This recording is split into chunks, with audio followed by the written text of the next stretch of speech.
일본이 기준금리를 올렸습니다. 일본 은행의 기준금리가 1%가 됐어요. 이건 정말로 31년 만에 있는 일이야. 31년. 그러니까 거의 일본이 뭐라고 해야 돼? 경제 금융적으로 이제 충격받고 나서 정신 못 차릴 때 그때 시절 말고는 거의 구경하기 어려웠던 놀라운 상황이죠. 얼마나 일본이 급했으면 기준금리를 이렇게 급하게 올렸을까? 말했듯이 제가 몇십 년간 우리는 금리가 계속 떨어지는 세상이었어요. 계속 떨어지니까 대출을 받아도 부담이 없어. 왜? 이자가 떨어지기 때문에. 그러니 너도 나도 대출 받아서 뭐 집을 사든 기업을 뭐 차리든 뭐 회사를 차리든 할 수가 있잖아. 금리가 떨어졌는데 이렇게 금리가 확 올라가는 시대가 이제 시작됐다라는 거야.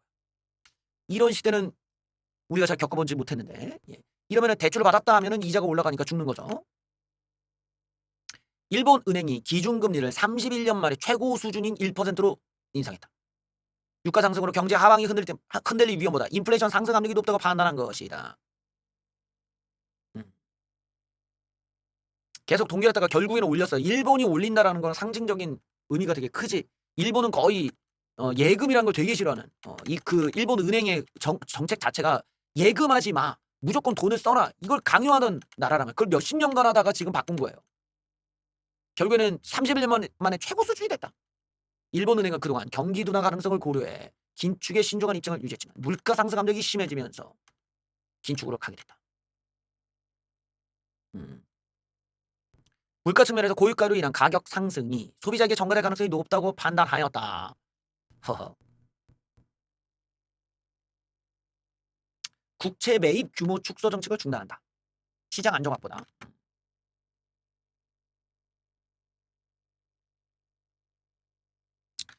국채 매입이라는 게 이제 양적 완화 정책이잖아요. 미국도 이제 저런 식으로 우리가 양적 완화라는 게 돈을 뭐 뿌린다 뭐 이렇게 아시는 분들이 있는데 실제로 이제 그렇게 하면 현금 가치가 떨어지니까 저렇게 이제 국채를 매입해서 중앙은행이 국채를 그냥 발행하자마자 자기네들이 다 사주는 거야. 그냥 뭐 아주 무이자로 혹은 아주 저리로 그냥 다 싹쓸이 해주는 거지. 그러면은 국채 가격이 막 흔들릴 가능성이 없으니까 시장에서는 알아서 이렇게 유동성이 공급이 되는 효과는 있고 화폐 가치는 유지가 되는 뭐 이런 이제 특징들이 있는 거죠. 그거를 이용한 게 이제 양적 완화라는 기법인데, 근데 이것도 이제 아무리 그래도 시간의 지남에 따라서 이 물가 상승에 영향을 어떻게든 주게 된다.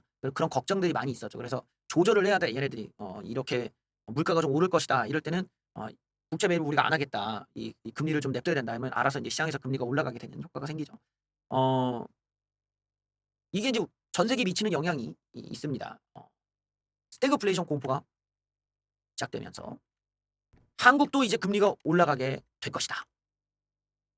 유럽도 긴축으로 바뀌었고 일본도 금리 인상 긴축이고요. 한국 빅스텝 거론 거의 0.5%까지도 올릴 수 있다. 0.5에서 0.75까지는 아니겠지. 0.5% 올릴 수도 있다라는 거니까. 미국도 연내 인상. 그러니까 이 지점이 왜 이렇게 됐는가를 보면 미래를 예측했을 때 이 물가가 이렇게 계속 올라가서 어느 지점에서 막질 않으면은 이 물가를 잡을 수 있는 기회 자체를 아예 없어지는 거예요. 그러니까 물가가 계속 올라가면 어느 지점에 막아줘야 돼. 근데 그게 지금 코앞까지 왔다라는 거지. 임계점에 왔다라는 거야. 전쟁 청구서가 나왔다. 유럽, 일본 등은 이미 금리 인상에 돌입. 한국은행도 내달 인상을 예고했다. 환율까지 높고 고유가, 고물가, 고금리, 상고 한파가 이어지면서 내수 경기 취약계층의 타격이 커질 전망이다. 일본은행은 앞으로 소비자 단계에서 광범위한 품목의 가격 상승으로 파급될 가능성이 있다며 금리를 올렸습니다. 더 올릴 가능성이 또 있겠네요. 한국은행도 내달 금리 인상을 못 박았다. 금리를 인상해 나갈 필요가 있다며 0.5% 올리는 빅스텝 가능성도 거론했다. 미국도 마찬가지고. 전문가들은 호르무즈 해협이 열려도 석유가스 공급이 이전 수준으로 돌아가기까지는 상당한 시간이 걸릴 것으로 보인다. 그렇죠? 생산시설이 다 박살이 났기 때문에 그래요. 한국은 원달러 환율 부담까지 커져 있는 상태. 그리고 이 엔케리 트레이드, 제가 얘기했던 일본의 금리 인상에 따라서는 엔케리 트레이드 문제가 생긴다고 했죠. 일본 은행한테 돈을 빌려. 그리고 예를 들어 중국 주식이나 한국 주식이나 뭐 미국 주식에 넣어. 일본 은행에 다시 또 돈을 빌려. 빌려 넣어. 왜? 여기는 거의 뭐 제로 금리니까. 막 빌려. 넣었어. 근데 일본이 금리를 인상했어? 1%를? 그럼 이 빌린 애들이 이자 부담이 너무 커지는 거야. 너무 많이 빌렸으니까. 지금 중국, 한국, 뭐 미국의 주가는 거의 일본 돈으로 올렸다 해도 뭐 과언이 아닐 정도로 일본 자금이 많이 들어가 있어요. 전 세계에. 그래서 얘네들의 이자 부담이 되는 수많은 증권사애들, 뭐 이런 뭐 투자자애들, 얘네들은 거의 지금 엄청난 이자 부담이 압박감을 받을 수밖에 없는 거지. 그래서 얘네들이 제일 먼저 주식을 던지고 그 자금으로 일본은행에 예, 상환을 하는 이런 현상이 바로 엔캐리 트레이드죠. 이 청산 물량이 발생할 경우 외국인들이 빠져나갈 수 있어서 환율이 또 다시 또 뛰어오를 것이다. 이제 우리나라는 이런 위험성이 있는 거야. 그러니까 우리나라에 들어온 일본 자금이 안 그래도 환율이 올라가니까 환차손이 커지는데 일본 이자까지 올라? 그러면 거의 양빵으로 맞아 떨어지잖아요. 양빵으로 맞으니까 이 맞았을 때 이 우리나라에 투자하고 있는 외국인들의 입장에서 이걸 빠져나갈 방법은 뭐겠어. 더 큰 수익을 거둬야 되잖아. 그러니까 더 큰 수익은 뭐다? 선물 매도죠. 예. 선물 매도를 쳐버려. 선물 매도의 물량을 이빠이 쌓아놓은 다음에 날 잡고서는 패는 거죠. 뭘로? 이제 뭐 삼성, 하이닉스, 뭐 포스코, 뭐 좀 덩어리가 있는 주식들을 다 던지는 거야. 동시다발적. 그래서 선물을 매도 쪽으로 이빠이 끌어 쭉쭉 빨아먹고서 이제 나가는 거야. 그래야 환차손과 지금 일본 이자를 감당할 수 있는 예 그나마 이런 여지가 생기는 거죠. 이때가 이제 지금 이런 게 이제 나오기 딱 좋은 이제 시기라는 거죠. 우리나라 같은 경우는 취약계층의 고통은 더 가중될 수 있다. 뭐 여기에 이제 이재명 임시정부가 또 월세까지 올려놨으니 뭐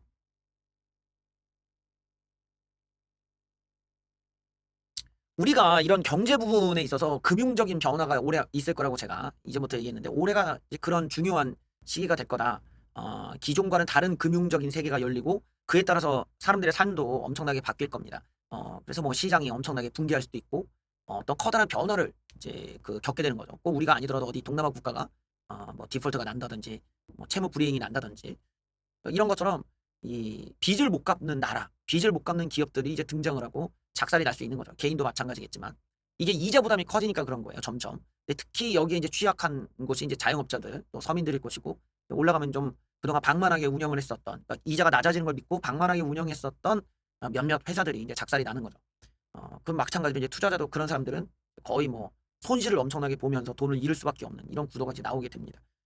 그게 우리 눈앞에 놓여 있는 미래야. 올해는 그런 금융적인 변화가 너무 크게 일어날 현상이 있을 것이고 결국 그런 부분에서 우리가 빨리 서민들에 대한 지원 정책이나 금융적인 방어막을 좀 세워야 될 필요가 있죠. 그럴 거면은 우리나라에서도 이런 긴축이라던가 이런 계획들을 빨리 세워줘야 돼요. 물가가 올라가는 걸 잡아야 되니까 돈을 마구잡이로 뿌리기보다는 다른 전략들, 우리가 좀 돈의 가치를 올릴 필요가 있다. 환율 안정이 지금 필요하다. 왜냐면 수입 물가가 계속 올라가니까 이러면은 뭐 밑빠진 독에 물 붓기잖아. 우리 돈을 우리한테 뿌리면 뭐하냐. 여기 수입 물가가 올라가는데 어떻게든 환율 안정에 대해서 고민을 많이 해야 되는 상황이 놓여 있죠. 그러려면 이제 기업들에게 베네핏을 줘야 되고 기업들이 우리나라에 뭐 원화를 바꿔서 투자를 해주면은 엄청난 혜택을 주겠다. 이렇게 애들을 데려와야 되는데 지금 정부 여당 임시정부가 그 정도의 대가리가 있느냐? 없죠. 얘네들은 전혀 금융적으로 알 바가 아니야. 그러니까 이 이재명 임시정부에서 우리가 금융적인 엄청난 악재, 엄청난 고통의 경험을 하게 될 거라는 걸 알 수가 있습니다.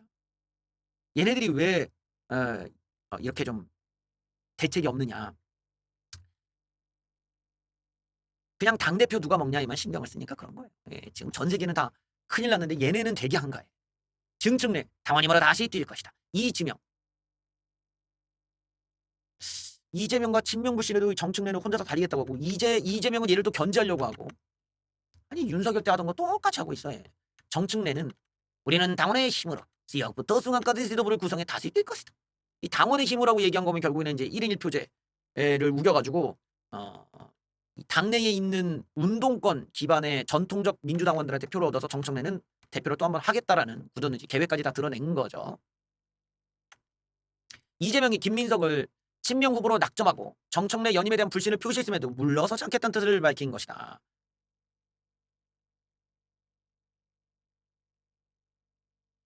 정청래는 당의 주인은 당원이고 김대중 노무현 문재인을 지지한 수많은 사람들의 뼈땀이 이어져서 이재명의 역사를 꼽혀야 된다면서 요 김대중 노무현 문재인을 강조했습니다. 여기가 중요하죠. 그러니까 자기는 요 친노 친문 계열이라는 거야. 그래서 친노 친문 계열 모여라. 우리가 당을 만들겠다. 당을 가져가야 된다. 이거죠.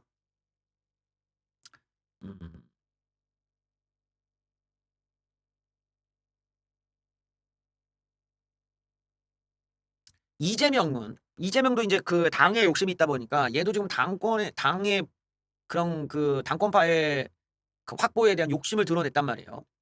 마음을 내려놓고 겸손한 자세로 죽을 힘을 다하는 것과 딴 마음을 먹는 건 다르다면서 마치 정청래를 얘기하는 듯한 여당의 열정은 진영이 아닌 국민을 향해야 된다면서 예. 정청래 연임에 대한 거부감을 누차 표시한 바 있다. 이런 게 안 좋은 거지. 아주. 대통령이 뭔데 당에 개입을 해 행정부 따위가 입법부에 대해서. 이런 것들이 이제 아주 저질 정치죠. 음. 전당대회를 앞둔 민주당 내 개파 갈등 앞으로 격화될 것이다. 어, 그러면서 마치 약을 올리듯이 이재명 과거 발언이다 이거는 이 얘기야. 네. 정청래는 이재명 수령님의 수많은 의혹 중에 승씨는 승씨인이 하는 것 같지만 결국 국민이 한다라고 했던 말씀을 삼소화한다. 당 운영도 못한 것이다. 이재명 과거 발언에 빗대어 당의 중심이 당원이라는 걸 부각했다. 그래서 당원 개정안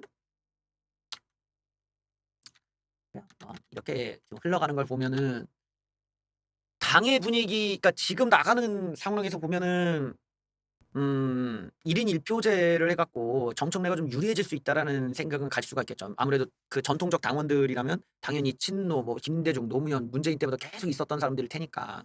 근데 그 사람들 입장에서 그 사람들이 정청래라고 그 우리는 친노니까 정청래를 찍어줘야겠다라고 생각할지는 또 모르지. 그거는 또 별개 문제니까. 근데 일단 정청래는 그렇게 보고 있는 거야. 당원들의 구성이 친노 친문이 압도적으로 많으니까 대의원제를 빼고 얘네들한테 1인 1표제를 줘가지고 우리가 가져가겠다. 이런 게 아무래도 좀 과거에 그 윤석열, 이준석 때도 비슷한 구도였죠. 이 당원의 비율을 높여서 누구한테 유리한 구도를 만들고 억지스럽게 대표를 만든다. 이런 이제 구조가 과거에 있었는데 웃기게도 그거를 과거에 윤석열 때는 정부와 그 친윤계가 자기네들이 주도해서 그렇게 그 정부의 입맛에 맞는 대표를 뽑기 위해 룰을 바꿨는데 지금은 반대야. 지금은 반대로 그 대통령 쪽이 아니라 다른 계파 쪽이 당을 먹기 위해 룰을 바꾸겠다. 이렇게 나가니까 이런 그림에서는 조금 그 이 자체가 이재명의 어떤 세력이 얼마나 약한가, 좀 덜한가, 힘이 좀 부족하다. 이런 걸 좀 알 수가 있지. 이걸 반대할 명분이 또 없고, 이렇게 가서 자기네들이 좀 될 가능성이 낮다. 그렇게 본다면 이건 또 이재명의 한테도 좀 치명적일 수는 있겠죠. 이 정청래가 당선되면은 이재명이 당내 세력이 약하다라는 게 또 드러나는 거니까. 이미 이제 가시화가 돼 있거든요. 그러니까 이런 지점에서 민주당 당원들이 좀 고민하는 지점이 있겠지. 그냥 우리는 친노니까 친노끼리 뭉치자라는 거는 너무 그건 그 지지자들을 좀 단순화시켜 버리는 거고 그 사람들 입장에서 이재명이 여기서 만약에 김민석이 떨어지고 정청래가 되면은 대통령이 완전히 뭐 망신을 당하는 꼴이 되고 이렇게 되면 이게 국민의힘한테 너무 큰 유리한 상황을 만드는 거 아니야? 이런 판단을 또 할 수가 있는 거지. 그러니까 결국엔 민주당 지지자 입장에서는 걔네들의 입장에서 주적은 국민의힘이니까 국민의힘을 의식한 표가 또 있다면은 그게 김민석한테 또 몰빵이 될 것이고 어떤 이 정청래와 이런 그 이재명 간의 갈등이라는 것에 대한 명분이 이제 그 민주당 내에서 봤을 때 어느 쪽에 손을 들어줄까. 아무래도 이제 친명계가 이렇게 등장하게 된 계기에는 운동권들에 대한 어떤 환멸, 운동권에 대한 거부감들이 좌파 내부에서도 그동안 많이 쌓여 있었던 거 아니냐는 반증일 수도 있죠. 왜냐면 또 운동권들 라인들이 인물들이 다 작살이 났어. 뭐 조국, 안희정, 박원순 뭐 라인들이 하여튼 제대로 남아있는 애들이 없고 다 작살이 났고 이게 점점 애들의 수준이 악화되는 그림이었거든요. 그러다 보니까 이런 좀 사람들이 새로운 인물, 새로운 계파 뭐 이런 걸 요구했었는데 이게 이재명계가 나오다 보니까 이렇게 이제 갈등 구도까지 나오게 됐다. 그러니까 이 어떤 대립 구도가 완성됐다라는 거는 기존에는 좀 생각하기 어려웠던 거죠. 민주당의 계급주의를 생각해 보면은 외부 세력이 이렇게까지 대립 구도까지 만든다라는 거는 상상하기 어려웠는데 이 이재명이라는 애들이 새로운 세력화에 성공했다. 근데 당내에서의 확보는 이제 시험대에 올라와 있는 거죠. 그래서 아마 지지자들 입장에서는 그런 고민을 하겠지. 이게 국민의힘을 유리하게 만들 것이냐, 즉 차기 총선이나 차기 대권 정권 교체를 김민석을 뽑는 게 정권 교체를 막는 거냐, 정청래를 뽑는 게 막는 거냐에 대해서 많이 고민하고 할 것 같습니다.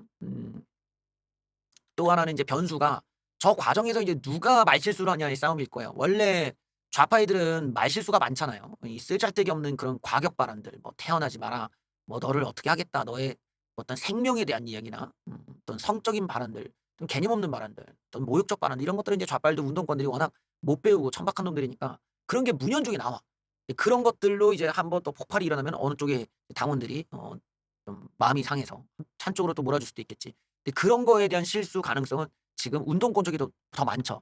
과거에 운동 활동하던 애들이 너무나 이제 법을 무시하고 막 산 애들이 많아서 이런 좀 험한 말들이 좀 나올 가능성이 있다. 그런 것들이 폭발이 돼 가지고 이제 갈등이 더 심화될 소지가 있으니까 예, 우리 입장에서 이제 그런 날을 잘 기다리면 좋은 기회가 오겠죠.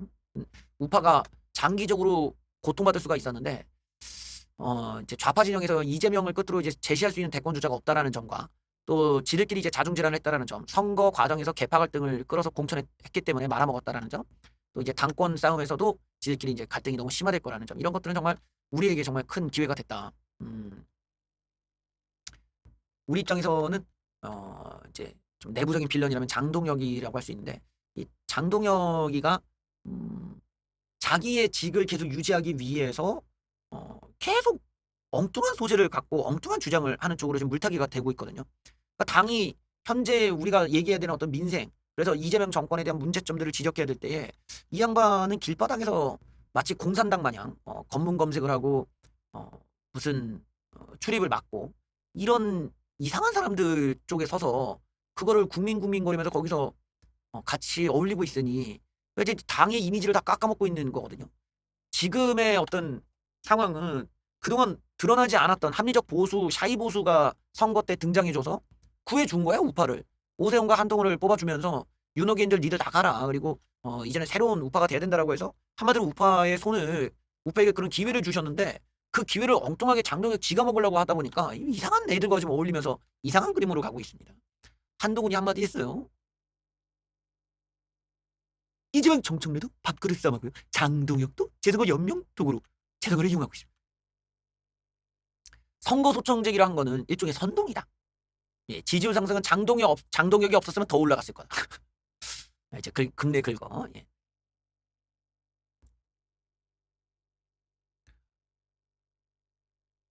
장동혁 등 국민의힘 지도부가 추진하는 선거 소송도 강하게 비판을 했다.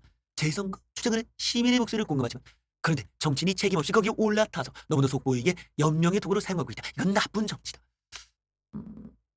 절차도 이상하지 않습니까? 의원총회 열기로 돼 있었는데 그 전에 의총을 폐지하고 당론을 정한 것도 아니고 자기 이익을 위해서 저렇게 나온 일종의 선동 같은 것입니다. 예. 보수 정권의 희망이 반영돼서 국민의힘 지지율 올랐는데 이걸 장동혁이 없었다면 더 올라갔을 것입니다. 이제 긁죠. 여기 또 오세훈도 같이 긁어요. 예. 오세훈, 장동혁이 서울 등 6곳에 선거 소청을 한 것에 대해서 장동혁 자리보존용이다. 이제 선동이라는 거죠. 예. 이번 지도부 결정은 누가 봐도 자리보존용이다. 리더십을 상실한 장동혁이가 자리를 보존하기 위해 소청제도를 정략적으로 이용한 것으로 보여진다. 청년들의 참정권을 향한 순수한 요청을 특정 정치인이 정치적 입지를 다지기 위해 활용하는 것 국민적으로 동의 얻기 어려울 것이다. 여기 보면은 이제 소청 자체가 이상한 데만 들어갔죠. 대구 부산도 용지 부족이 있었는데 거기 쏙 빼놓은 거야. 한마디로 장동혁이가 이 자기한테 좀 욕을 먹을 수 있는 이런 뭐라고 할까나 국민의힘의 중진들, 그러니까 친윤계들 같은 경우에 성질을 안 건드리려고 거기를 쏙 빼놓고 여기서 서울, 전남 뭐 이런 데만 넣은 것만 보더라도 이 소총이 어떤 의미가 있는지를 알겠죠. 여기 결국에는 이 오세훈의 당선을 원치 않았다라는 속내가 지금 담겨져 있으니까 문제가 된단 말이지. 세상에 지 당에 소속된 사람이 당선됐고 당선자와 패자가 아무 말도 안 하는데 당 지도부가 지들 맘대로 재선거를 주장을 한다라는 게 이게 말이 되는 거냐. 비상식적인 일들을 벌이고 있는 거죠. 원래 뭐 이제 윤호기인의 틀튜브 보는 애들, 그다음에 사이비 종교 광신도 애들이 원래 비상식적이긴 한데 당대표가 이제 노골적으로 그런 비상식의 노선을 보여주고 있다라는 게 이번 사건이 큰 거죠. 이런 걸 보면은 더더욱 장동혁을 빨리 끌어내려야 되는 이유가 있는 거야. 이런 사람 그대로 냅뒀다가는 완전히 나중에는 틀튜브가 장악하고 더 이상한 애들을 더 끌어와가지고 이상한 주장을 할 테니까요. 그럴수록 더 사건 사고를 벌일 거고 결국 이렇게 되면 다시 모였던 샤이 보수들, 합리적 보수들이 다시 또 이탈해가지고 국민의힘 지지율이 또 떨어지는 이런 상황이 우리가 겪게 되겠죠. 네 선거 있으면 재선거 하자고 했겠냐. 네, 소장파들 나서서 장동혁 일제히 비판했다. 오히려 선거 개혁을 장동혁이 맡고 있다. 극당 대응 앞세워 생존에 몰두하고 있다. 부끄러움을 모르는 리더십이다. 그러니까 신랄하게 깠습니다. 다 뭐 친한계로 분류되는 사람들인데 근데 제가 이제 이런 내용을 보면은 비단 장동혁, 윤호개인 애들만의 문제만 볼 게 아니라 왜 이렇게 개혁이 안 되고 장동혁을 내리지를 못하느냐. 우리가 집단 지성도 있고 국민들의 민심도 있는데 왜 친한계들은 저런 어떻게 보면 구태적인 지도부 하나를 끌어내지를 못하고 저렇게 빌빌대고 있는가. 명분이 있는데도 왜 내리지를 못하는가. 그걸 보고 이제 무능이라고 하는 거야. 무능. 실리적인 이득을 얻지를 못하잖아요. 멍청하니까 그래. 멍청하니까. 우리가 지금 상황에서 장동혁을 끌어내리는 데 있어서 가장 방해가 되는 게 뭐냐면 이 PK, TK 쪽의 중진 꼰대 아저씨들이 한동훈이 들어와서 한동훈이 당대표가 되면 우린 다 숙청당하는 거 아니냐. 지금 이런 어 그 우려를 하고 있고 그걸로 지금 이러지도 저러지도 못하는 상황에 놓여 있다 이거야. 그걸 다 알잖아요. 그러면 친한계에서 어느 정도 분명하게 얘기를 해줄 필요가 있단 말이지. 한동훈이 당대표를 안 할 거다. 당대표 출마 안 하고 한동훈은 복당하더라도 이번에 하지 않는다. 그 투명하게 얘기하면 되잖아. 근데 얘기를 못하는 이유가 뭐예요? 한동훈 나오겠다라는 거잖아요. 그러면 사람들이 다 시나리오를 아는데 누가 장동혁을 끌어내리자고 목소리를 내겠어. 뭐 그걸 내면은 한동훈이 당대표 시키자는 얘기가 되니까 이런 데에서 합의가 안 나오는 거지. 지성이 발동을 안 하고 개인적인 그 이기심이 발동을 해버리잖아. 그냥 한동훈 안 나온다고 해. 근데 그거를 지금 못하고 있죠. 속마음이 지금 친한계도 속으로는 한동훈 당대표 만들고 공천권 지들이 가져가겠다라는 거란 말이에요. 근데 이거는 막말로 얘기해서 뭐 사과나무 밑에서 사과가 떨어지길 그냥 입 벌리고 기다리겠다라는 건데 이런 게을러 빠진 방식으로 누가 니들한테 공천권 주겠냐 이 구태 같은 놈들아. 지금 이게 또 다른 민심이기도 하거든. 그래서 이 당내에서 움직이지 않는 거지. 사람들이 한동훈계를 보면 쟤네도 뭔가 양보할 생각을 해야 되는데 양보를 안 해. 한동훈이 안 나온 게 아니라면 그러면 적어도 당대표를 한동훈이 하더라도 우리는 공천을 갖다가 어떻게 하겠다. 예를 들어 시스템 공천하겠다. 오픈 프라이머리를 하겠다. 100% 국민 경선이다. 그러니까 걱정하지 마셔라. 뭔가 당내에 메시지를 던져줘야 될 거 아니야. 한동훈 그러니까 레짐 체인지가 됐을 때 구체제가 바뀌어서 이제 신체제가 들어왔어. 신체제가 되면 우리는 이렇게 좋은 환경에서 국민의힘이 이끌어갈 거다라는 내용이 나와야 될 거 아니야. 없어요. 이 새끼들도 똑같이 장동혁처럼 지들이 대표 먹으면 우리도 그냥 버티기 들어가고 우리도 책임 안 지고 우리도 사과 안 하고 우리도 공천권 우리끼리 다 나눠 먹겠다라는 야욕을 드러내니까 지금 안 된다라는 거야. 얘기를 해야 돼 투명하게. 그런 계획이 없죠. 그러니까 생각이 거의 그냥 윤호개인처럼 권력만 지향하지 이거를 이 판을 갖다가 자기네들이 적극적으로 이 사람들을 설득을 해서 최대한 포섭하고 포용해 갖고 어떻게 데려갈 것인가 그리고 어떻게 룰을 만들 것인가 따윈 1도 관심이 없는 거야. 왜냐 그냥 당대표만 먹으면 다 우리 거니까. 이런 천박한 생각을 가지고 있으니 진도가 안 나가는 거죠. 진도가. 그래서 이게 지금 레짐 체인지가 안 되는 데는 이 개혁파들의 무능도 꼽아야 된다. 좀 투명성을 먼저 드러내고 그리고 어떤 신체제에 대해서 당내에 공감대를 만들 수 있도록 미리 아웃라인을 아젠다를 얘기를 해줘야 된다는 거지 방법론은. 그게 없는 걸 보면은 그냥 얘네도 구체제의 시스템 안에서 그냥 당대표만 가져오길 바란다라는 또 다른 구태적인 요소가 있다. 이런 건 좀 비판받아야 될 것 같아. 그냥 말로만 장동현 나가라 이게 아니라 구체적으로 너희들은 뭐가 다른 데를 증명해 줘야 된다는 거죠. 그게 지금 한동훈도 한동훈 걔도 개혁을 얘기하는 애들도 그걸 제시하지 못하고 있다라는 겁니다. 이러니까 당내에서는 한동훈이 될 바에는 그냥 장동혁 그냥 저 쇼하는 걸 냅두자. 왜냐면 어차피 장동혁은 공천권이 없거든. 어차피 내년에 그만두는 애니까 내년에 그만둘 때까지 그냥 가만히 냅두고 좀 추이를 지켜보자. 이렇게 그냥 더 그냥 보류가 되는 거야. 보류가. 이런 지점이 좀 개혁파들에게 문제가 있다. 개혁파들도 말로는 개혁을 꿈꾸지만 레짐 체인지를 원하는 건 아니고 지금 장동혁처럼 저렇게 버티면 계속 임기 끝까지 갈 수 있는 이 더러운 시스템을 원하는 거 아니냐. 그러니까 자기네들이 예를 들어 우리가 한동훈이 당대표가 되면 이런 최고위원들 뭐 4명 사퇴해 갖고 없어지는 이런 것부터 없애겠다라든가 언제든지 그 당대표 갈아칠 수 있고 비대위원으로 전환할 수 있도록 더 쉽게 바꾸자라든가 아니 뭐 얘기가 있어야 되는데 결국에는 이 구체제는 그대로 유지하겠다라는 의지만 있으니까 이래도 안 되는 거죠. 음. 안 됐습니다. 저 몇 명만 설득해도 될 거를 그걸 못 하고 있는 거 보면 아휴 참 국민의힘이 참 갈 길이 멀다. 예. 하여튼 이거는 다른 면에서는 그 장동혁이라고 하는 이제 구태 정치인들과 윤호긴 구태 정치인들의 무책임 정치와 그거를 이제 어떻게든 타파해서 새롭게 만들어야 되는 그런 그 개혁파들이 결국에는 여기서 정치력을 발휘해서 능력 싸움을 하는 거고 경쟁을 하는 거죠. 우리는 그걸 보고 그래 단순히 당위성만 보는 게 아니라 과연 어떠한 얘네들이 정치력이 있어서 이 당 내부의 이런 잘못된 구태들에 맞서서 이걸 바꿀 수 있느냐. 그게 안 되면 그런 놈들은 나라도 못 바꿔. 나라 그 뭐 능력이 없는 애들이 뭐 나라의 구태는 어떻게 바꿔요. 당의 저 작은 것도 못 없애는데. 이런 거 하나하나가 지금 한동훈에 대한 채점이기도 하다. 동훈 형님이 좀 그 단순히 비판만 할 게 아니라 미래에 대한 제시를 이제는 해야 될 때다. 라는 말씀도 드리고 싶습니다. 지금 어느 한켠에서는 공산당 같은 일들이 벌어지고 있어요. 공산당 같은 일이 뭐냐면 사무실에 못 들어가. 자기의 일터에 들어가지 못하고 사람들이 막고 검문 검색을. 이런 일들이 지금 이 자유민주주의 세상에서 대낮에 벌어지고 있는 일입니다. 그런데 이거를 야당 대표란 인간이 이런 식의 인권 탄압과 기본권 침해가 벌어지는 현장에 가서 오히려 이런 일들을 벌이는 자들 옆에 서서 목소리를 내고 있다. 정말 반자유주의고 방종주의적인 황당한 지금 상황이 벌어지고 있어요. 이게 뭐야 이게. 이게 뭔 자유야, 방종이지. 잠실 개표소 진입이 무산돼. 장동혁 끝까지 막겠다. 왜 막아 이거를? 경찰을 왜 막아? 시위대를 막아야지. 이 되게 이상한 방향으로 갑니다. 전혀 자유주의가 아닌 오히려 공산주의에 가까운 일들을 동조하고 있는 꼴이니까 이제까지 얘기하는 이념과는 반대되는 거죠. 경찰이 개표소 봉쇄 시위가 이루어지고 있는 핸드볼 경기장에 체육단체 관계자들과 진입을 시도했는데 진입이 무산됐다. 시위대가 몰려와 입구를 막은 것이다. 자, 그래서 경찰, 체육단체, 시위 참가자들이 내부로 들어가는 방향으로 논의가 남았지만 시위대 내부에서 대표성이 없다면 반발이 남아 무위로 돌아갔다. 경찰은 3차례 거쳐 시위대를 향해 경고 방송을 했다. 예. 내일도 진입을 시도할 것으로 보인다. 아니 여기서 뭐 하고 있는 거야? 지금 뒤에는 부정선거 써 있고 정말 아이고 정말 나 진짜 어이가 없다 정말. 그러면서 강제 진입 시도에 끝까지 싸워 맞겠대.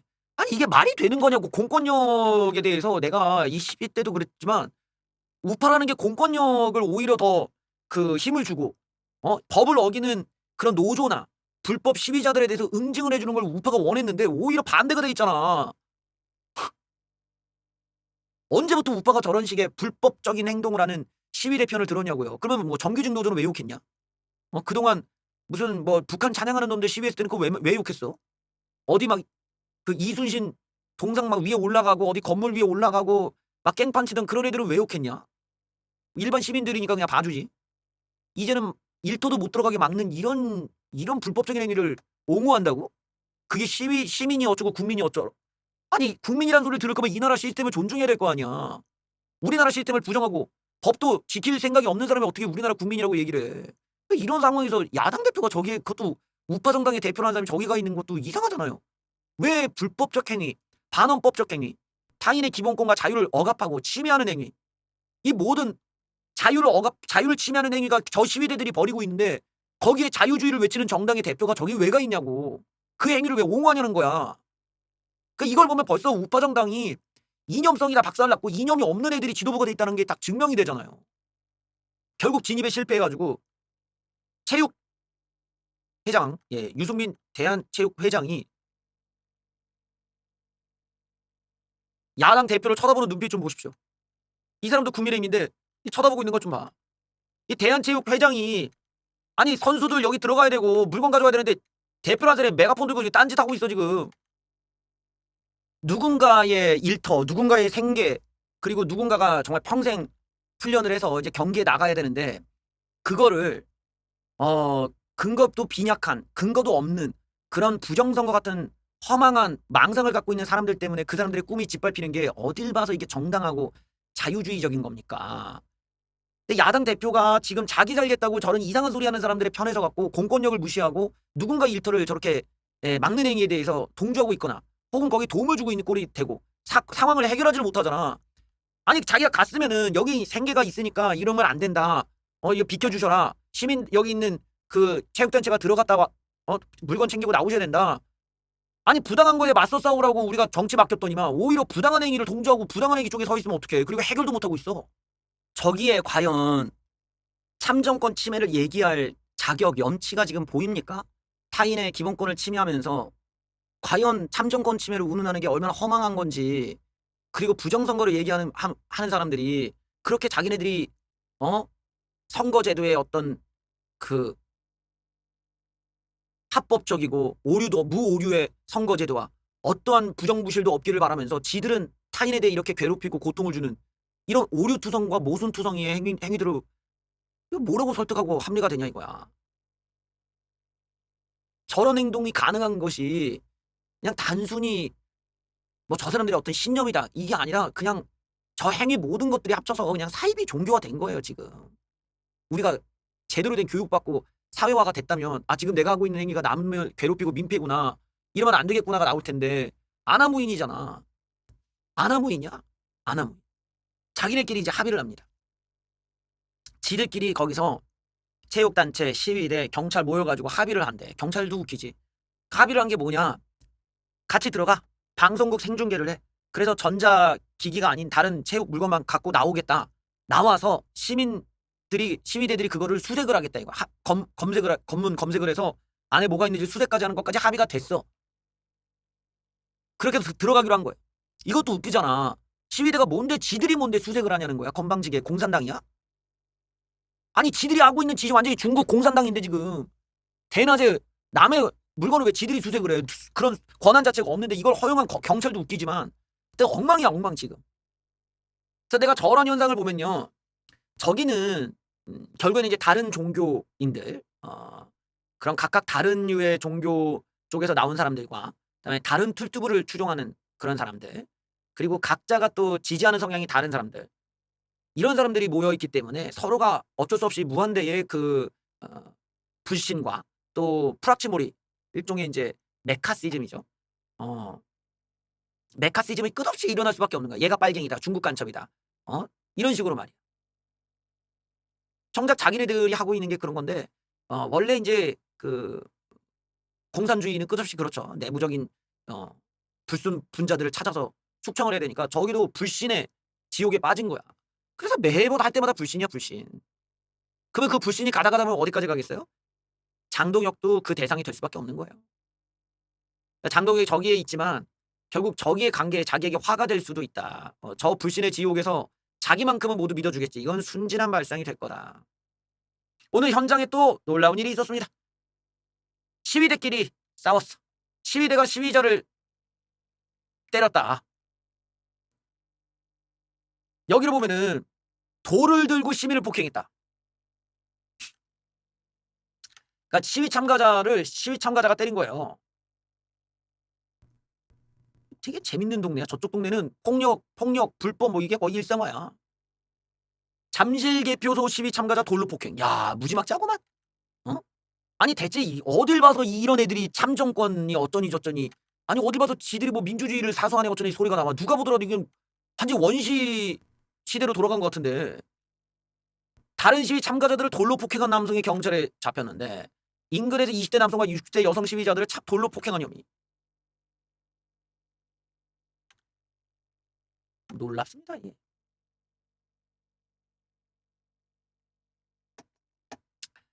이런 점에서 지금 저 현장은 이미 불법화돼 있는 사실 불법 시위가 된 거고 저런 불법적인 행위 법을 지킬 생각도 없고 타인의 기본권을 지킬 생각도 없는 인간들이 말하는 참정권 따위는 우리가 귀 기울여줄 가치도 없다.